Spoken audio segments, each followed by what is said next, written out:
Okay, chasing down this tail gear vibration problem. I think the issue is the gear is actually a loose fit on the bush, on the one-way bearing bush, and you can actually just wiggle it around. If you just look closely, you can just see, if I just put a little bit of pressure on one side, you can just see it goes.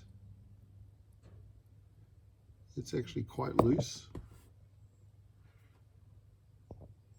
See if I can focus in on that a little better. So you can see the black gear is it just wiggles.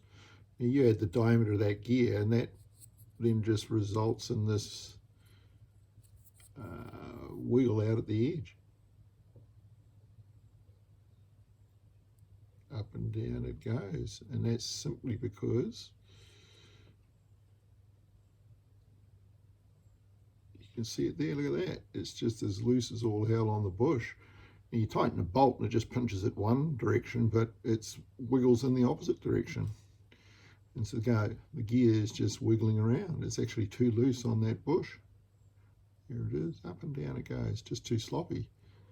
I mean, there's nothing we can do to fix that. It's just an actual manufacturing tolerance problem. It's always going to fucking wiggle around like no tomorrow, and that's where all the vibration going down the belt down to the tail tube just acts like a big tuning fork, and it buzzes like crazy. Anything over half throttle, it literally, the vibration is so bad it literally tries to destroy itself. I mean, this is just more of the same problem with this rubbish machining in this helicopter. Everything's loosey-goosey instead of nice and precise.